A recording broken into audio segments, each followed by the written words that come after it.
Donc, pendant qu'il y avait les streams et que tu étais devenu une star. Voilà. Et que tu voyais les streams et que tu étais couché chez toi, le jour où tu reçois le contrat, on t'avait rien donné.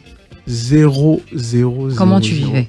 La raison pour laquelle je dis ça, c'est que moi, je connais pas bien le monde de la musique. Le seul cas comme ça que j'ai suivi plus tard, c'est Toni Braxton à l'époque qui a eu le même problème au début de sa carrière, qui avait signé un contrat caduc parce qu'elle était jeune et puis naïve.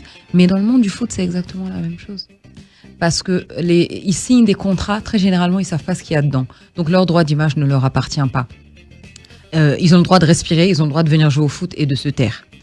À côté, il y a les managers, ceux qui viennent, les agents qui viennent signer les contrats pour eux, ne leur disent pas réellement ce qu'ils signent. Parce que les agents se sucrent. Donc tu viens, on te met les voitures, on te met les chauffeurs, on te met tout. Mais toi, tu ne sais pas que tu es en train de vivre à crédit.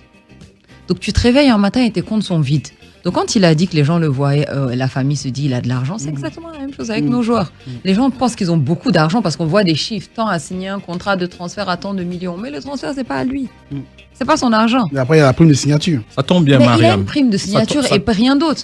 Ça tombe très bien, Mariam. Ça tombe très bien. La moitié est coupée, par exemple, en Angleterre. Bon, voilà. Ça va dans les taxes. Voilà. En France aussi, tu as quoi, 35 à 50% de taxes. Aux États-Unis, c'est encore pire. Mais je veux dire, ils perdent la moitié de leur salaire ne vient pas sur leur compte.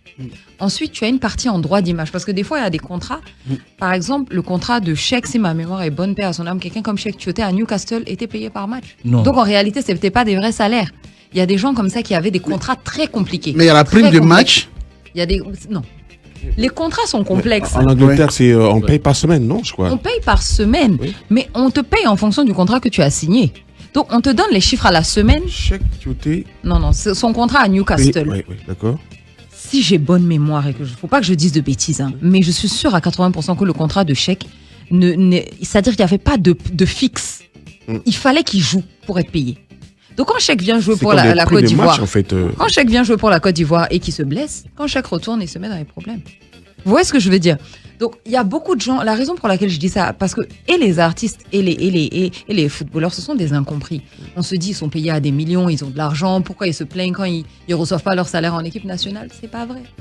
C'est pas vrai. Quand on te dit que quelqu'un a 90 000 par mois ou 90 000 par semaine, il voit 30 000. Et ça, c'est s'il a de la chance. Parce que le jeune garçon, il va voir des voitures. Il va dire, I want this car. Yes. On lui ramène la voiture. La voiture vaut plus que son salaire du mois.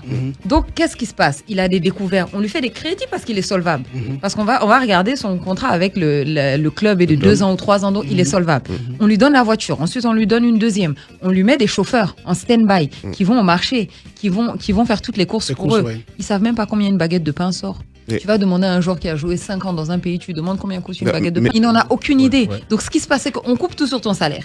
Par exemple, on a tous appris que Samuel Eto'o avait des gardes du corps et il avait des jets privés pour aller jouer le matin quand il était en Russie. Mais on nous a aussi dit qu'à la fin de son contrat, on avait déduit les salaires des gardes du corps. Les gardes du corps. Okay. Donc, en réalité, toi, tu joues. Toi, tu as du cash. Le milliard qu'il gagnait affiché donc, officiellement, en réalité, il ce le qui gagne se pas. passe, c'est qu'on coupe tout ça dans ton salaire. Donc, les gens ont l'impression que ce sont des gros chiffres et qu'ils gagnent beaucoup d'argent, comme les artistes. Tu as juste le droit de chanter. Et comme l'a dit la dernière fois, que les moins bien payés de la chaîne, ce sont les musiciens.